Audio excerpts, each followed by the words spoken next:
40 साल बाद नेपाल को मिली धरती की कक्षा में जगह। अब सैटेलाइट की तैयारी कर रहा है नेपाल। नमस्कार दोस्तों, सागर कोटाइड यूट्यूब चैनल में आप सभी का स्वागत है। आज हम नेपाल की सबसे बड़ी जानकारी आपके सामने लेकर आ रहे हैं। 4 दशक के बाद हिमालयन देश नेपाल को उसका जियो स्टेशनरी आर्टिबल स्लॉट मिला है, यानी नेपाल को धरती के ऊपर अंतरिक्ष में अपने सैटेलाइट्स लॉन्च करने के लिए एक कक्षा निर्धारित की गई है। अब नेपाल अपने सैटेलाइट लॉन्च कर सकता है। इसे लेकर नेपाल कम्युनिकेशन अथॉरिटी (एनटीए) अपना सैटेलाइट छोड़ने की तैयारी कर रहा है। अपना सैटेलाइट छोड़ने से नेपाल को करोड़ों रुपए की बचत होगी। एनटीए नेपाल की संचार व्यवस्था, ब्रॉडकास्ट और एविएशन को लेकर पहले सैटेलाइट की तैयारी में जुट गया है। इंटरनेशनल टेलीकम्युनिकेशन यूनियन (आईटीयू) ने नेपाल को 1984 में आर्टिबल स्लॉट दिया था, लेकिन धरती के ऊपर कक्षाओं में ज़्यादा ट्रैफिक होने की वजह से उसे सैटेलाइट छोड़ने की अनुमति नहीं मिल रही थी। अब नेपाल में कनेक्टिविटी बढ़ रही है, नई टेलीकम्युनिकेशन पॉलिसी आ रही है, इसलिए नेपाल की सरकार ने पिछले साल सितंबर में आईटीओ से उसका स्लॉट देने की अनुमति मांगी थी, जो अब उसे मिल गई है।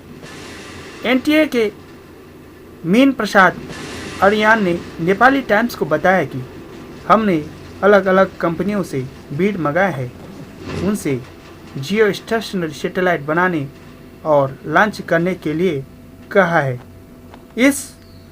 हम इसके साथ ही इससे संबंधित नए रेगुलेटरी नियम भी बनाएंगे। एनटीए के सैटेलाइट को लेकर सलाह देने के लिए नेपाल सरकार के सामने भारत, चीन, यूके, फ्रांस, सिंगापुर, यूएई और जर्मनी ने अपनी तरफ से सहमति दी है।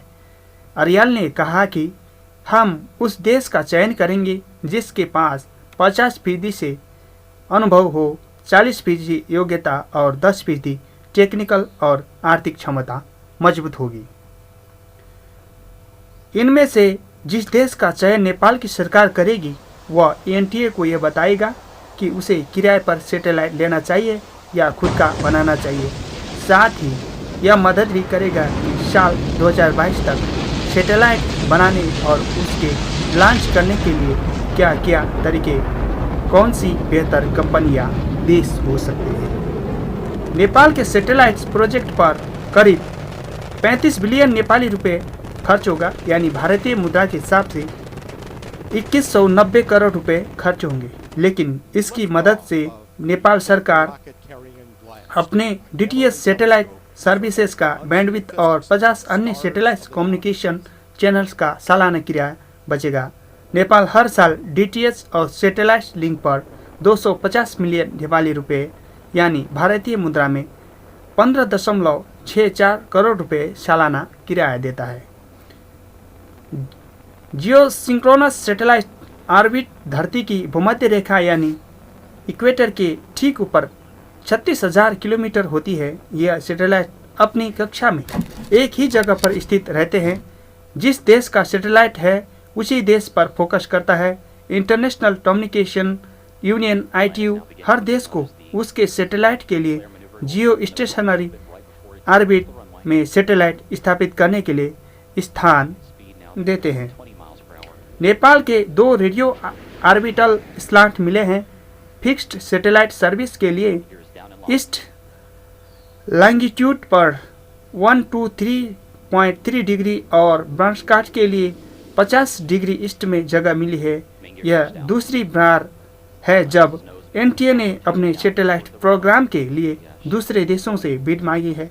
इससे पहले साल 2016 में 12 देशों ने अप्लाई किया था, लेकिन अथॉरिटी को तब पता चला कि देश के पास सैटेलाइट है ही नहीं, इसलिए उसे रद्द कर दिया गया।